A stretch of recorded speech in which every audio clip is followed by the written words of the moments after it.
Now we can get started. Good morning. On behalf of the Johnson County Library and the League of Women Voters of Johnson County, I'd like to welcome you to our final online legislative coffee.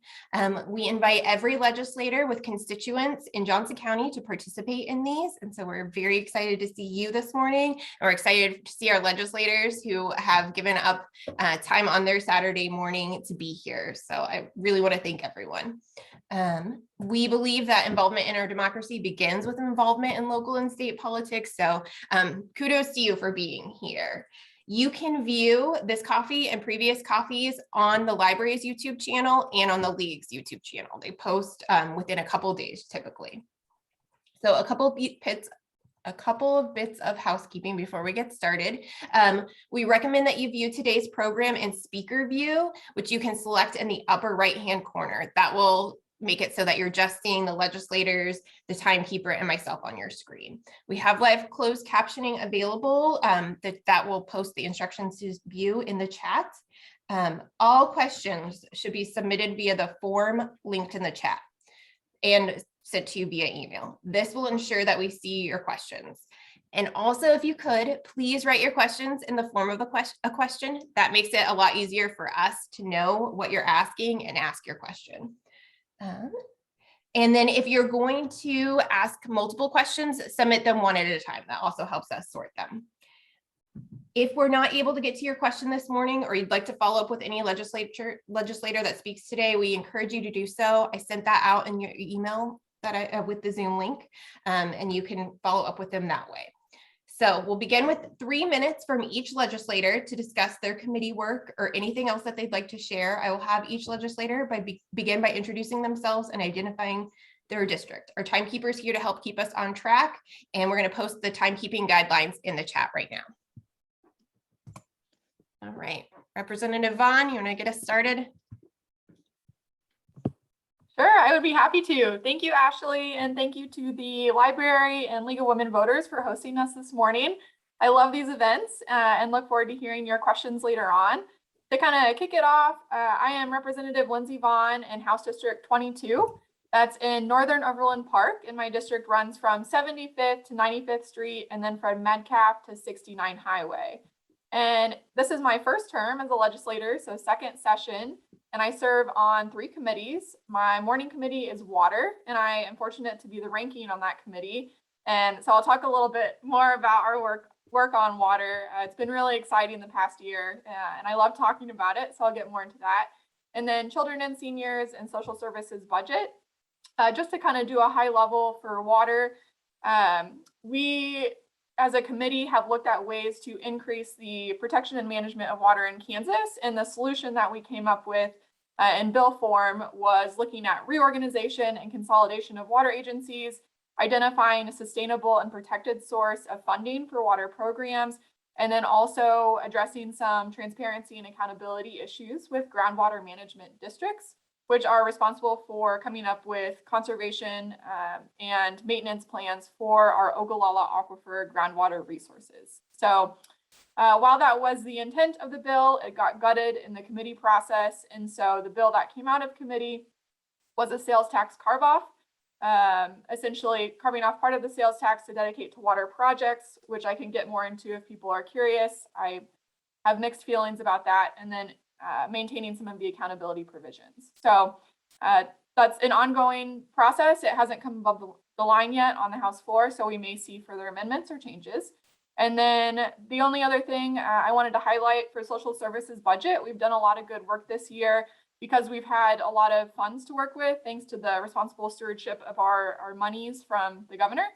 So we oh, great, doing good on time. Okay, so for that, it's been really exciting because we've been able to increase Medicaid reimbursement rates for a lot of important codes, including things like the intellectually and developmentally disabled provider rates, behavioral health provider rates, home and community-based services, things like that. So that's been very exciting. And then also something that I was really proud of in that committee is expanding Medicaid eligibility for new mothers to 1 year or 12 months instead of 3 months, which it was previously. So a lot of new mothers need that coverage beyond the 3-month period for a variety of reasons. and we passed that out of committee, which was a really exciting and bipartisan effort. So those are some of the things I've been working on, and look forward to your questions. Thank you.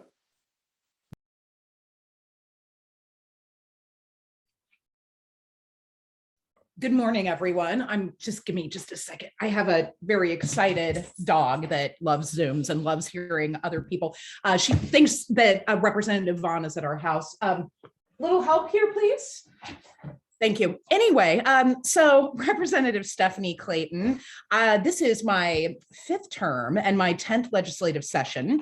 I am currently serving as the House Minority Whip, and I am on 4, actually technically 5 committees this session. So my morning committee is Federal and State Affairs. And so that is the committee that tends to handle a lot of controversial issues. And so we'll see any bills related to abortion, guns, alcohol, cannabis, gambling, a lot of the stuff comes through there. We also handle some election bills because on the Senate side, they don't have an elections committee, and so they send most of their bills through the Federal and State Affairs Committee. So you will see some election bills coming through that committee as well. My noon committee doesn't always meet, but is the House Legislative Redistricting Committee. This is a redistricting year, and so redistricting sort of hangs over a lot of the things that we do. The Senate has released their Senate redistricting maps. We've also seen some very controversial and I will say unfortunate congressional redistricting maps. And I'll talk a little bit more about where we are in the process there. Senator Corson is on the Senate Redistricting Committee. So you're lucky to have both of us here today to sort of tag team what's going on both sides of the building when it comes to that issue. And I am also the ranking minority member on the Commerce, Labor, and Economic Development Committee. So if you have questions about some of the larger economic development incentives that we passed earlier this session, I'm your guy.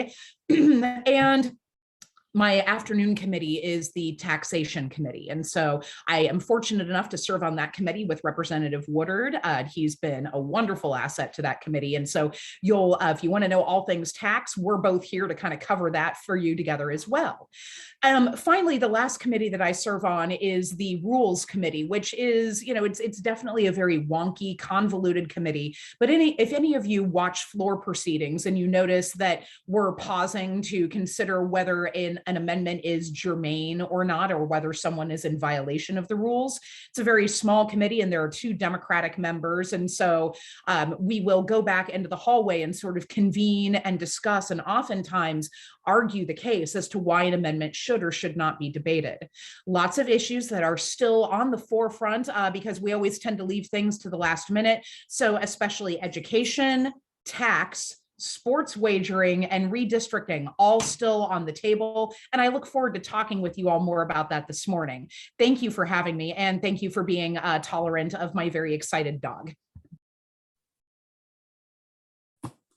Hey, I think I'm next. State Senator Ethan Corson, represent the Senate 7 is my district number. Our district boundaries are, we go from just the Johnson side of the Johnson County, Wyandotte County line out south to about 99th Street. It gets a little bit jagged on that southern border, but about 99th Street, and then from State Line to Metcalf.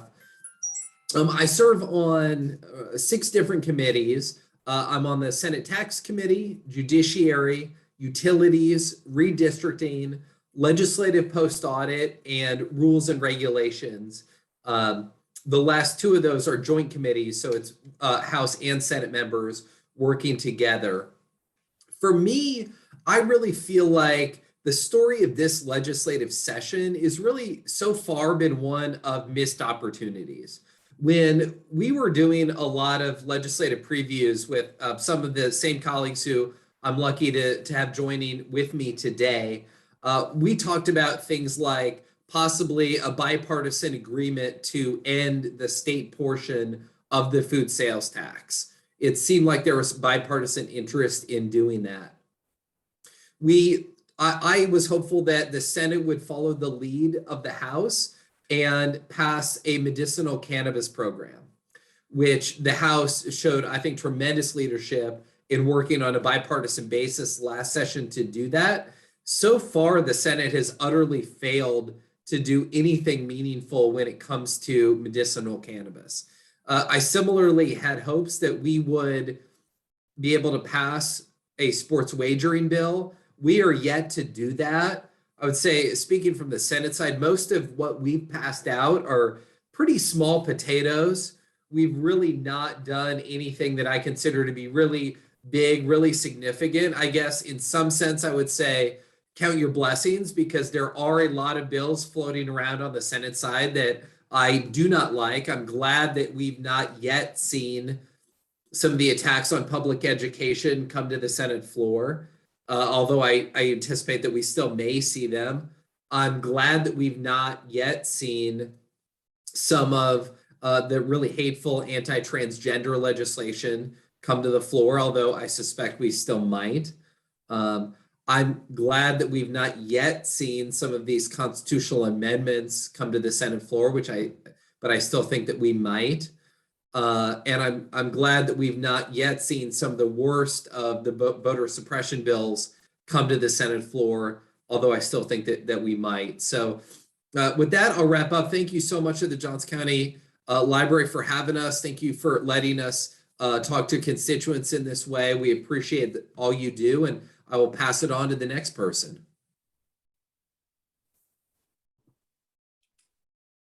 Thank you. I think that's me. Hi, everyone. It's great to be here. My name is Heather Meyer. I'm the newest representative in the area, I think. I am in House District 29. I replaced Representative Brett Parker when he resigned from the seat. And I was sworn in on September 7th. So right before the special session got real kind of crazy there. I've been really enjoying myself out in Topeka, however, and I appreciate that everyone put their faith in me to continue the good work that Representative Parker had already started. For those of you who may not know, our district, District 29, the northern line is going to be 95th Street. The eastern is Metcalf. The western is basically 69 Highway. And we go down south into a little boot shape, and we kind of get down there around 127th and 133rd. I do serve on 4 committees this year. I serve on water with Representative Vaughn, who has done amazing work to try to change the conversation in Kansas. I can't talk any more highly of her work over there. I think that she will explain maybe a little more about what went on over there if y'all have questions. But she did work really hard in a bipartisan effort to try to really change the conversation around water in the state of Kansas. I also serve on another daily committee, Health and Human Services. That one is really right up my alley because I do come from a background of medical social work. And so a lot of the work we are doing over there is really hearing testimony on different bills that are coming through regarding any number of things. One of the ones that we found most controversial, however, was HB 2463, which would prevent any changes to the Medicaid program. And some of our issues with that were because the current MCOs would be allowed to continue under their contracts without having to rebid. And we were also worried that this could prevent Medicaid's expansion in Kansas in the future. I also serve on insurance and pensions. And a lot of the work that we've been doing over there has been trying to make sure that we can provide a COLA for our CAPERS members. And then my most fun committee, I think, is going to be elections. That committee is really pretty spirited when we do debates. Unfortunately, we have not met that much this year, but we have been working really hard to stop some of those terrible bills coming through, like the 3-day grace, eliminating the 3-day grace period, eliminating the number of drop boxes and things of that nature. Thank you so much for having me here today. I will round us all out, and then we look forward to the best part of this, which is your questions. I'm Representative Brandon Woodard from District 30, which is Lenexa and Olathe. The current boundaries, we'll see what they do with legislative redistricting, but now are from 87th down to 127th Street between Renner and Flum. I am the House Minority Agenda Chair, so I have the pleasure of running our morning caucus meetings to coordinate strategy before we go to the floor to make sure everyone is aware of the bills coming before us, any amendments that are coming, and gives people the opportunity to ask questions before we get to the floor and kind of decide as a hive mind how we're going to be voting if we are all voting together, which is most often the case. I think people come to Topeka and often don't realize until they sit in the House gallery that so many of the bills that we pass are 120 to 5 or 125 to 0. And so our work is always exciting, but of course you always read about the ones that are 63 to 62. I am new to the House Appropriations Committee. This is the first year on the Budget Committee, which has really, our work has been picking up. This is one of the first years in a very long time where there is a budget surplus. And so we have a very challenging opportunity to figure out what services are most important, how we're prioritizing this.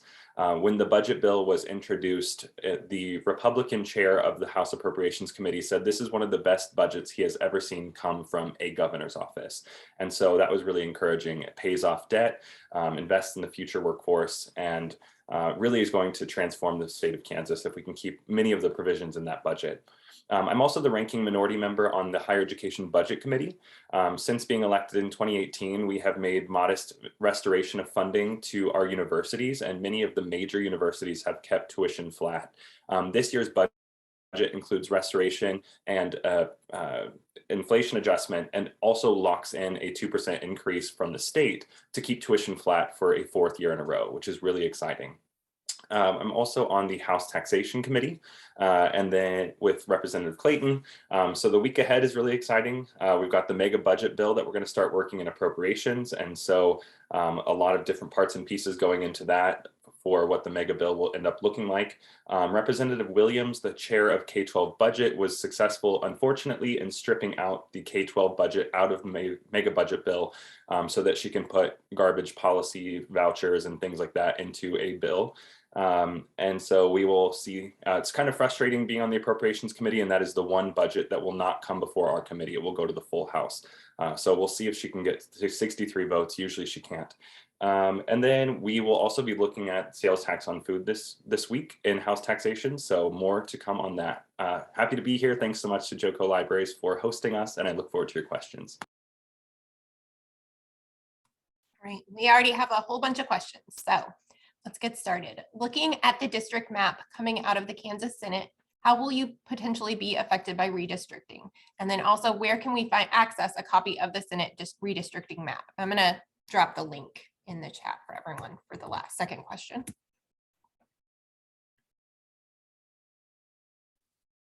So I guess I could maybe give the first crack at that since I'm on the Senate Redistricting Committee. My district would not change dramatically under any of the 3 maps. So just to back up, there have been 3 maps offered. There was the Eisenhower map, which is the Senate Democrats map. There is the Liberty 2 map, which is the Senate Republicans map. And then there is the Blue Stem Senate map, which is the League of Women Voters Senate map. My district would largely remain pretty similar to what it currently is now under that district.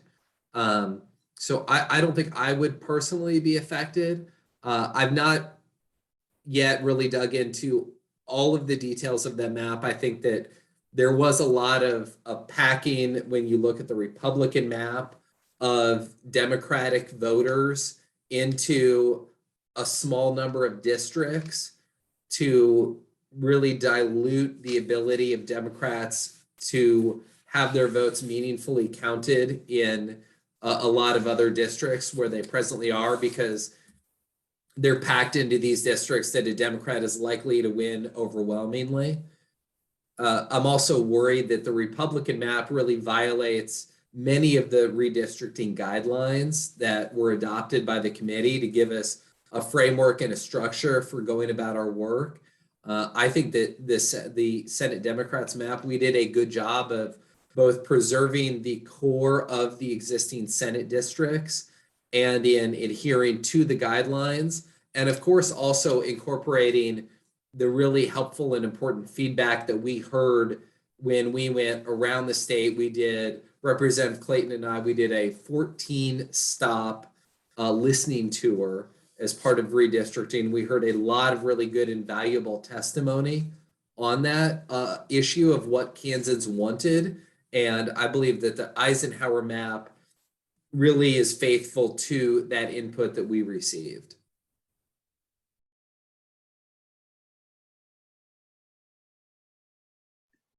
I guess if you all don't mind, I'd be happy to speak to this as well, since I'm on the House Redistricting Committee. So at this point, we have seen the congressional maps. And I think we've said plenty about those. I think it's my hope that the courts actually send those back to us, not unlike when you do a bad piece of work when you're in school and you get the "see me" at the top of your paper, where we have to redo that. And hopefully, because I would honestly prefer that the legislature do our job, which is we are the ones who should be doing the work to present fair maps. I don't know how I feel about the courts drawing it, because that takes a lot of the responsibility out of our hands. And right or wrong, this is our responsibility, our constitutional obligation, if you will. So the Senate maps, of course, as Senator Corson indicated, have been revealed.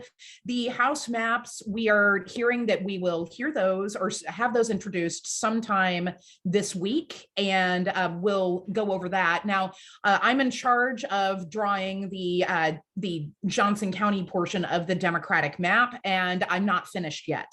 I am a little bit of a perfectionist, kind of a stickler for detail, so I want to make sure that I draw the best map that I could possibly submit. And so we will, that sort of remains to be seen as to when the Democrats' version of the map comes out. I understand that the League probably has their own map that they'll put forth, and I look forward to seeing that. Redistricting is a tough time because what happens is that there's a lot of anxiety, a lot of pitting members against each other. And I think as we head into this, the most important thing to me is making sure that, obviously I want to have a good district for myself, but to have fair districts for the people that we represent, and frankly, to protect the best legislators and make sure that we all come back together so that we are able to represent you in the best way that we can. I think that I serve with amazing people, and that's what I have in mind as we move forward.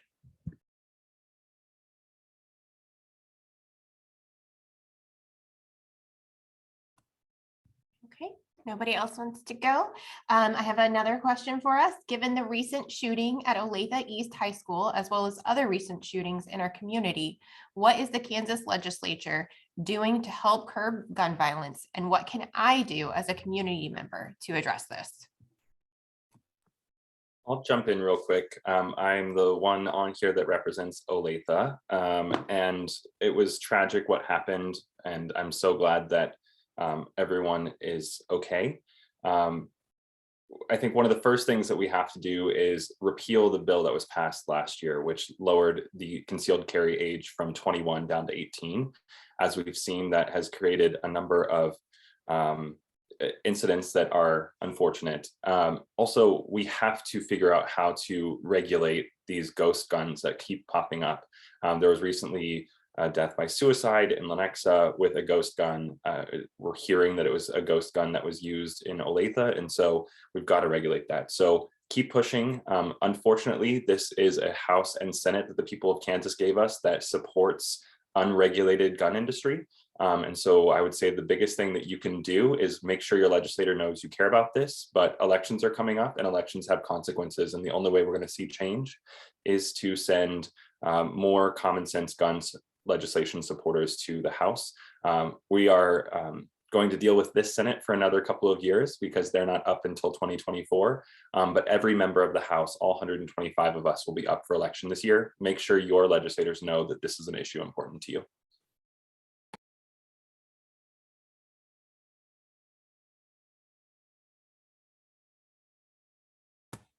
All righty. What is the reality of eliminating the sales tax on food?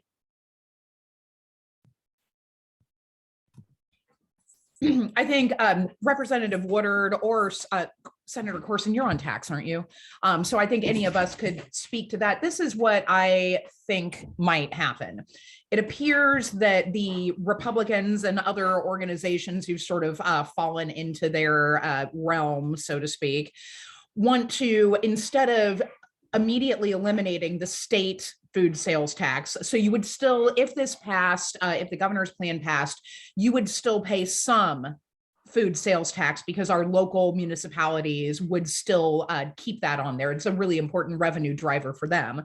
But your sales tax on groceries would be eliminated or would be drawn down significantly. And so part of the problem is that the Republicans, I think that this is political. I don't think that they want the governor to have a win. And so they are alleging to be budget hawks, right? By just saying, oh, well, we don't have the money to significantly reduce this. And so they have proposed a plan that does a little bit more of a slow walk. And so I will say that I'm not in favor of that because I like to bring it big, and I would prefer to bring big savings to people when it comes to their grocery bills, as opposed to just an insignificant slow walk. But I do think that as far as the votes lie, a small slow walk is probably what we're going to end up getting, although it does not please me any to say that.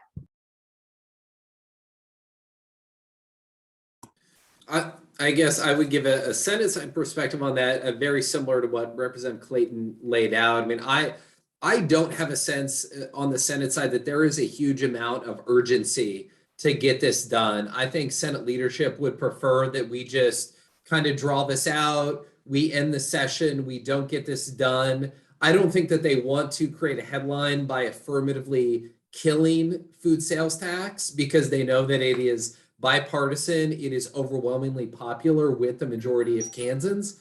But I do think that they would be very content if the session ended and food sales tax just sort of petered out. And I think what they've said privately is, this would be, if Derek Schmidt won, this would be a great bill for Derek Schmidt to sign next January. So I think that folks are reverting back a little bit to their kind of partisan sides and are, again, as Representative Clayton alluded, are viewing this as not good policy for Kansans, which it would be, but something that would be a win for a Democratic governor that they are really intent on defeating in November. And I think that's really unfortunate. I think that is not the right way that we should be looking at this. We should all be, as I know all of my colleagues on this Zoom are, going to Topeka, trying to enact good policy for our constituents and for Kansans. And it's disappointing to see the way that the election is really started to affect what I thought at the beginning of the session was a bipartisan issue that we could really potentially coalesce around. On the Senate side, we loaded up the food sales tax bill, as we do with all of our tax bills, with a bunch of unrelated at best provisions. And so the Senate bill now more than doubles the initial price tag. It took it from $475 million a year to closer to $900, almost $1 billion a year. It includes prepared food, which was never part of the original discussion around food sales tax. This was always really focused to be groceries. It now includes a tax break for businesses on sales tax on utilities. It includes a sales tax break for movie theaters on tickets that they sell at movies, a bunch of unrelated provisions that have really made this bill much more expensive. And so now what they've done is made the bill more expensive, and now they're claiming poverty and we can't afford this more expensive bill that they've put together. So I'm hopeful we can get something done, but frankly, I'm an optimist by nature, but I'm sort of losing a little bit of my optimism as the days of the session go by and we slowly wind session down. I think they would love to just kind of have this fall off the table.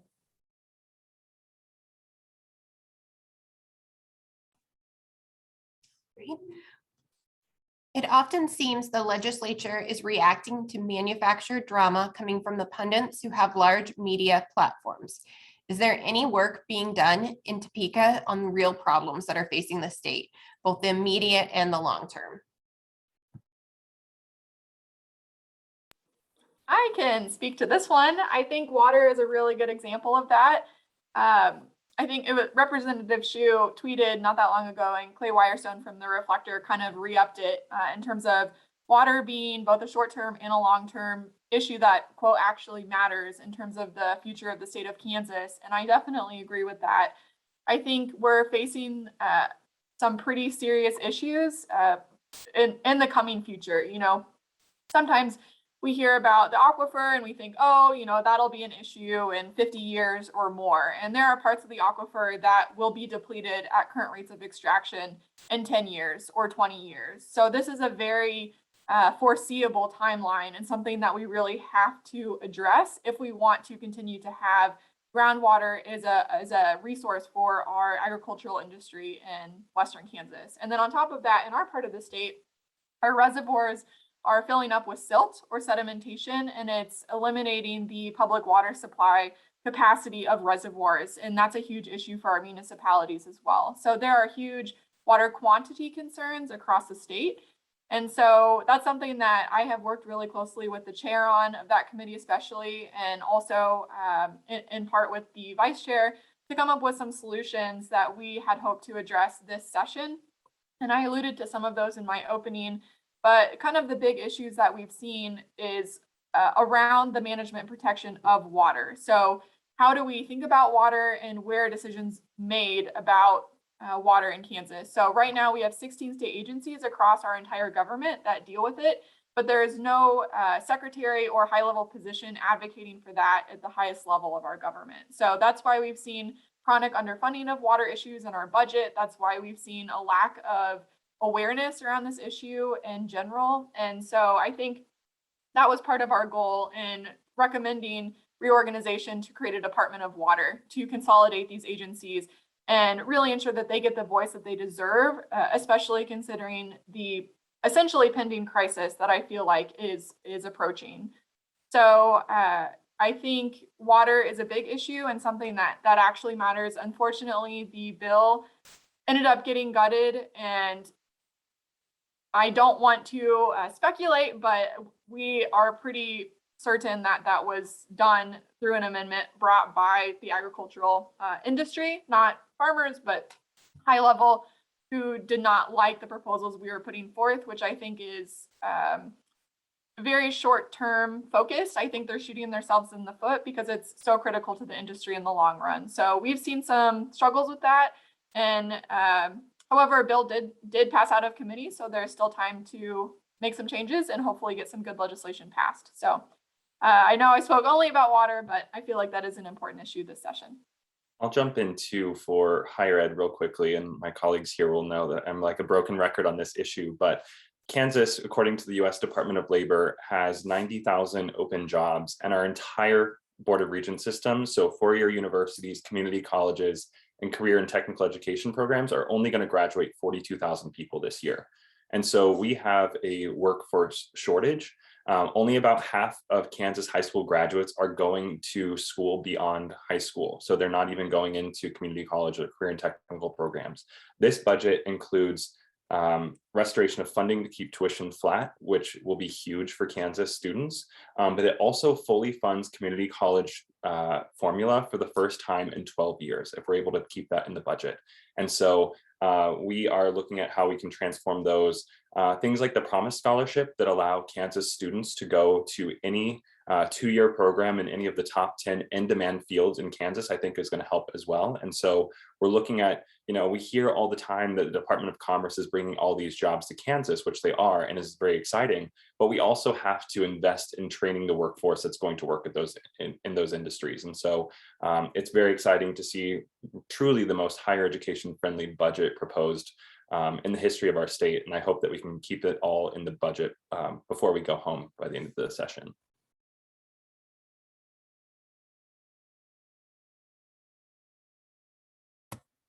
I just want to let everyone know something's going on with the spotlight. It keeps unspotlighting our legislators. You probably noticed. So I'm going to do a little bit of tech investigating real quick, but I apologize for, I'm sure everybody's feeling a little sick after seeing that. We're going to leave it on just speaker view. And if each individual legislator, it's going to be a little bit harder, but maybe if you use the hand raise to let each other know that you want to speak for the moment, and I'm going to see why it's not sticking. Did anyone else want to address that question, by the way? We will go to the next question while I check on that. So, how are you connecting with families that are affected by disabilities? What are you doing in regards to the autism epidemic in Kansas?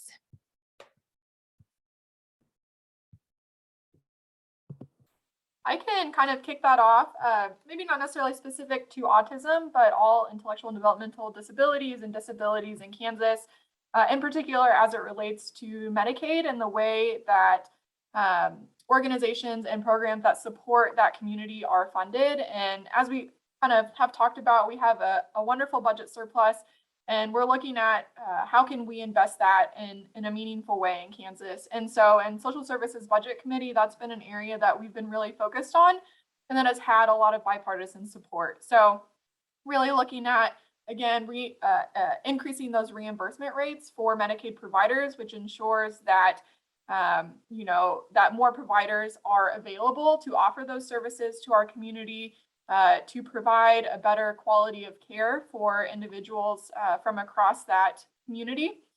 So that's been really important, especially with the IDD community in particular. We have an extremely long wait list, 8 to 10 years, which is just unacceptable. And to address this issue, there is, it's going to have to be multifaceted. So we have to increase provider rates to increase providers. We have to directly address the wait list to ensure that people are getting the services they need, among other things. So I think there's a lot more we could be doing to support folks with autism and with other disabilities. And I'm really grateful that Social Services Budget has taken that on very seriously in a bipartisan way and is looking at funding many of those line items in our budget this year. So hopefully Brandon and our appropriations folks will look at keeping some of those line items, hopefully all, in the budget.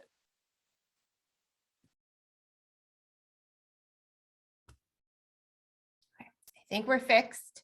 Did anyone else want to add to that question? Okay, so discuss what's going on with the Gut and Go bill, House Bill 2056, that intends to limit voting.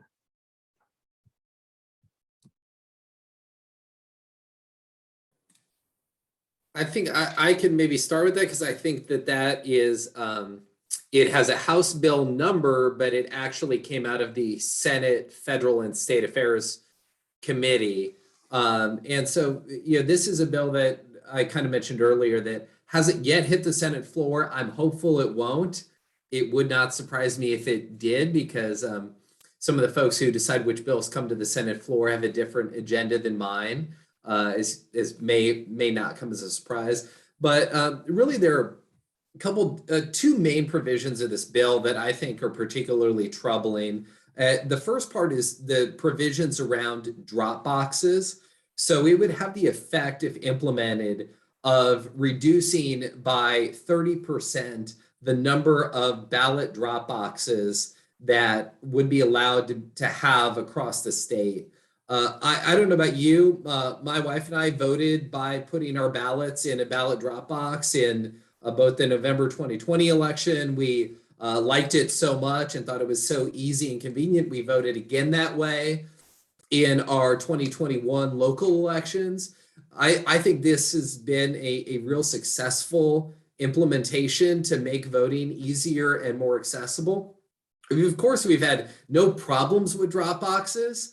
From an election security perspective, we have done numerous audits, numerous studies. We've looked at this again and again and again, and there have been no security concerns around drop boxes. So I'm really concerned about these provisions that would both reduce the overall number of drop boxes and then put on them additional restrictions about what hours they can be open and other things that counties would have to do in order to have these drop boxes in place, particularly in rural areas where we had Pottawatomie County, for example, as a rural county they had a number of drop boxes, and that was very successful in making sure that their voters in that county were able to vote. Rural area folks are very spread out. And so reducing the overall number of drop boxes means that we're going to have folks driving really far distances to be able to either vote or deliver their completed ballot. The second part of that bill that I think is very concerning is it would eliminate the 3-day grace period that would allow ballots that are completed and mailed on election day, as long as they're received by the county election office by the Friday after the election, those votes are still counted. And if this were to have been in place in November of 2020, we would have had over 32,000 votes of Kansans, all of which were cast on or before election day, not counted in the November 2020 election because of that lack of it. If we did away with this grace period. So I'm very worried about this bill. Hope we don't see it.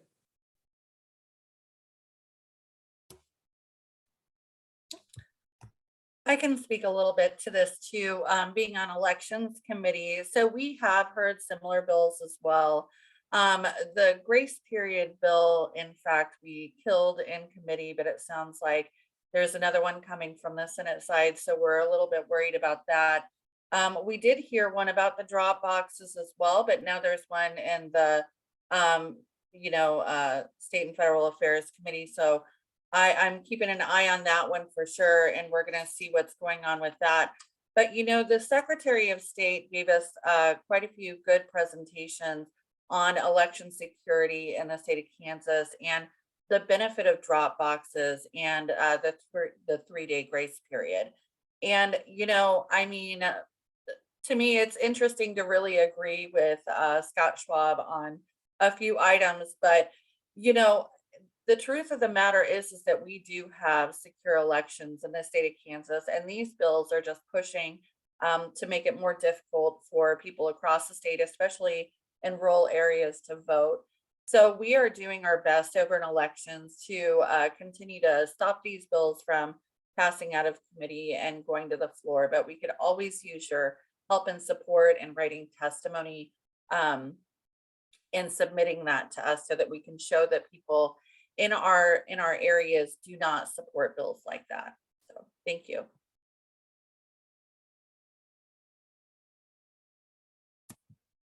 Okay, I saw a follow-up question I thought was kind of interesting about this. Why do you need drop boxes when your ballot can be mailed via USPS?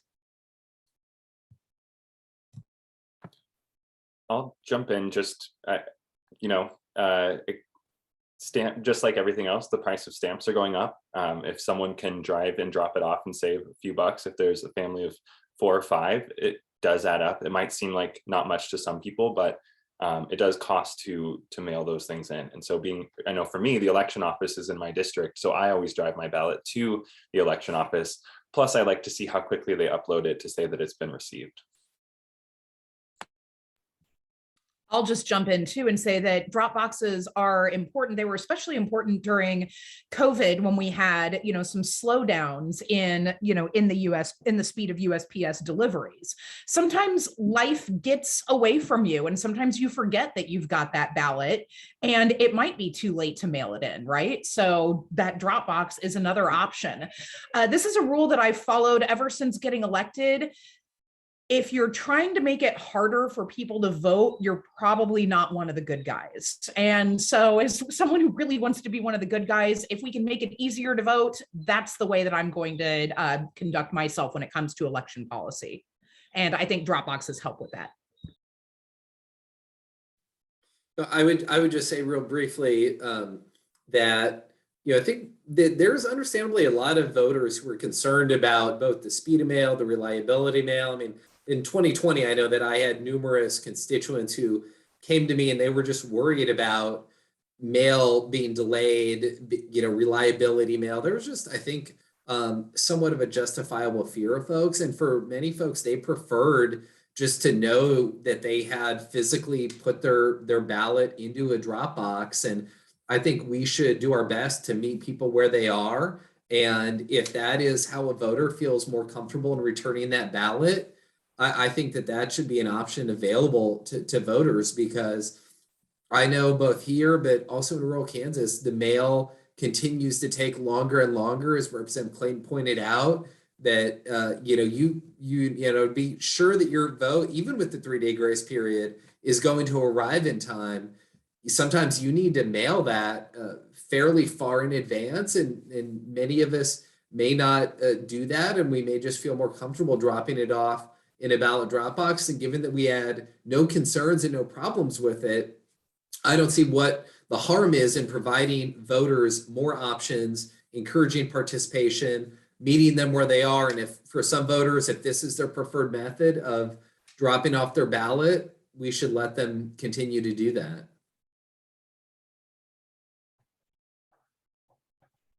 All right. What is the status of the various transparency parents' rights bills in the House and the Senate, as well as the bills that serve to hurt education funding with education savings accounts, letting students go to any district without funding following them, etc.?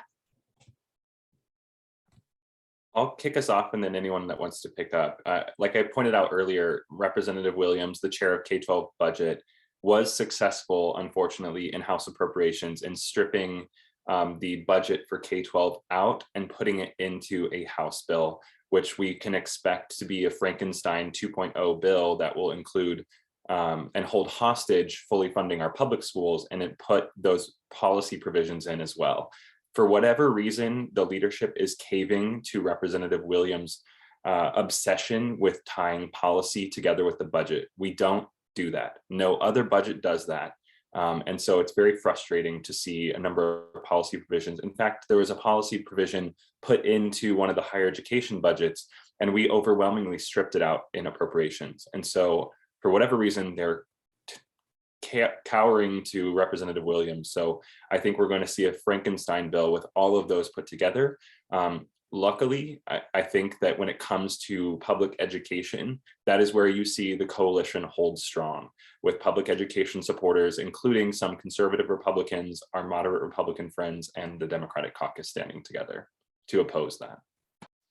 If I could just jump in and add to that. So to those of you who are following education policy, the way that things usually tend to go is that we'll see a terrible bill, the very worst, come forward. And so that's the way that it's looking now. And so what will happen is that some of our friends across the aisle might bargain, right, to get some of the worst provisions pulled out. So, I mean, this is the way that negotiations start. And we're getting to the point in session where it's very much based on negotiations. So you might see the worst provisions of that bill getting stripped out and then a version passing. Well, then the next step in the process is it goes to the governor's desk. Whether she vetoes that or not remains to be seen. We don't even know what the final bill will look like. And then oftentimes things can come back for override. So you'll have different coalitions and different groups who are willing to sort of fall off of their opposition and come on support. And so I guess the thing that I really want to reiterate to all of you is that this is very much a long game. So it is not over until we gavel out sine die, which will hopefully be at the end of May. So just stay tuned and again, recognize the fact that this is a very long process and it'll be quite the roller coaster. We'll say on the, on our side, we passed out of the Senate Education Committee the Parents' Bill of Rights, so that could be brought to the Senate floor for a vote at any time. We've not yet passed out of that committee the educational savings account piece. So that bill, as of now, and committees can still meet for the rest of this week. So that bill could come out of committee, but as of now, on the Senate side at least, the educational savings accounts bill is still in that committee.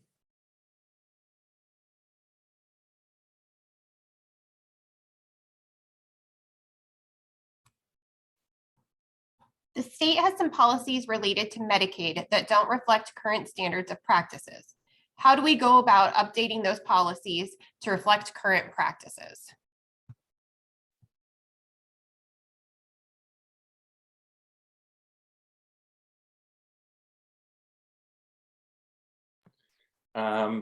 Not sure I understand the question. I think as we're looking at, if someone wants to clarify, feel free, but I think the biggest thing we should be doing right now is expanding Medicaid. We are leaving, I think, $450 million in incentive dollars from the federal government. You could use that to look at addressing the wait list. You could use that to ensure that everyone has access to affordable healthcare. And I think, you can do a lot with $450 million. In fact, after the 100% match goes away, that would pay for Medicaid expansion, I believe, for like 10 years. And so you could use that to really overhaul our Medicaid system. Step number one must be expanding Medicaid. We cannot afford as a state to not do so. But if there is specificity to that question, I'd be happy to follow up.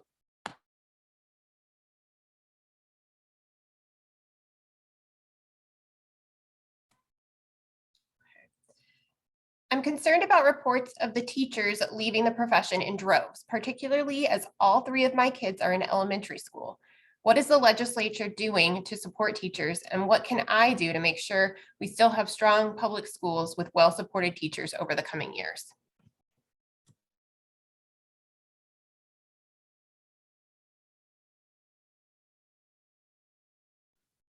I mean, I guess I will just say, frankly, in my mind, we're not doing nearly enough to support teachers. I think that, folks get into teaching not because they want to make a lot of money, but because they want to make an impact on kids. It is an incredibly important, but obviously an incredibly hard and demanding profession. And if you're somebody what I worry about is if you're a young person who's maybe has an interest in teaching because you want to have this positive impact on kids, but you're seeing that you're being sort of demonized by your own legislature. I mean, you have every day almost, it seems like in the Capitol, you have elected officials who are telling you that teachers are lazy, that they don't work hard, that they don't want to be in the classroom, that, public schools are failing our kids. We would be better off if everybody's in private schools. I think it sends a message to that 18, 19, 20-year-old person who's maybe thinking about teaching as a profession. Maybe I don't want to do this if I'm not even going to be supported by my state government in this really hard endeavor, not to mention that it sends a similar message to folks who are currently in that profession. There's a story in the Kansas City Star just today that talks about a survey that was done that talks about 1 in 6 teachers saying that they are seriously considering leaving the profession. And I wish that we were doing much more to support these teachers. We did a small bill this week on the Senate side that's been sent over to the House, but it would allow teachers to claim a $250 tax credit on any school supplies that they've bought with their own money, up to $250 each year. I mean, of course, that's a nice thing. I voted for it. It's a positive step, but frankly, we should be funding our schools at a level where teachers aren't having to spend any money out of their own pockets on school supplies. And we need to do a lot more to reward, to recognize, to thank our teachers. And I think a lot of the implications of what we send out as a legislature to teachers, both in the profession and those thinking about joining, is not a positive message. I'm upset by it. And so to answer the question directly, I don't think we're doing nearly enough. And I think, frankly, we're doing a lot of harm. I'll just add to what Senator Corson said by saying that this is all by design. It's part of the plan is to attack public education, defund it, then attack it some more, and to also demoralize those professionals who serve our community so well. I'd like to see more of a coalition of business leaders and public educators, because honestly, public educators are educating their workforce so that they don't have to. And so I'm hoping to see more support for teachers, again, from other sectors, because this is what especially makes Johnson County the area where people want to live. You can't grow business here if you don't have good schools. The reason why our population has increased so much is because of this. And so hopefully we will see more of that recognition from the business community and more of them leaning on legislators to make sure that we are supporting this, frankly, essential portion of our infrastructure. Also, thank you personally to any teachers who are watching, especially if you teach my kids, because, you know, it's a tough job. I really do appreciate it. My kids just literally heard me say that.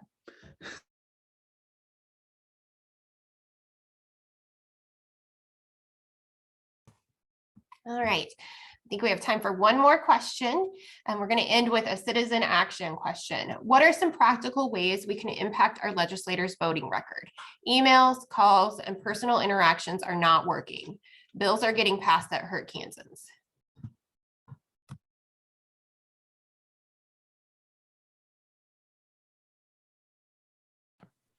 I'll go, and then I'm sure everyone else has something to add. Elections have consequences. So if you have a legislator that is not listening to you, vote them out. Run for office. Get someone that you know that it would be good to consider running for office to do so. But do know that even the folks that are not listening to you, you know, if they are not even responding to a phone call, not responding to an email, which was the case with my predecessor, I said, okay, well then I'm going to go talk to our neighbors and take their seat, and we did.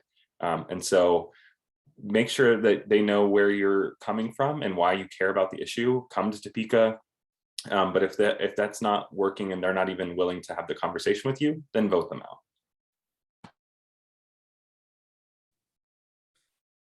Yeah, I mean, I would just echo that.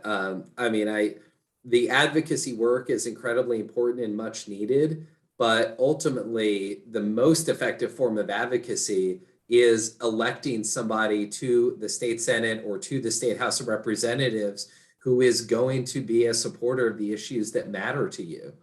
And we've got a chance this fall to, as Representative Woodard mentioned, all 125 House members are going to be up, and there are House members right here in Johnson County whose votes, when it comes to issues like some of the issues we've talked about, voting access, public education, gun safety, are wildly out of sync with the mainstream of where folks are in Johnson County.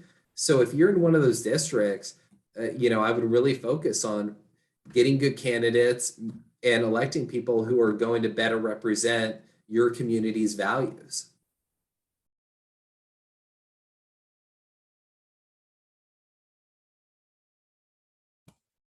All right. If nobody else has anything to add, we are done for today. As a reminder, we do invite every legislator with constituents in Johnson County to participate. If there was not a legislator that you wanted to see or hear from today or at any of our previous coffees, I encourage you as a citizen, reach out, let them know that you would like them to participate in these. We're going to be doing them again next year. So thank you so much, and hopefully in person next year. So thank you so much to all of our legislators for participating. We are happy to see you, and thank you so much for taking time out of your busy day on Saturday morning to participate and hear from your legislators. Thank you again, and like I said, they'll be up on YouTube shortly. Thanks, everybody. Thanks to our hosts.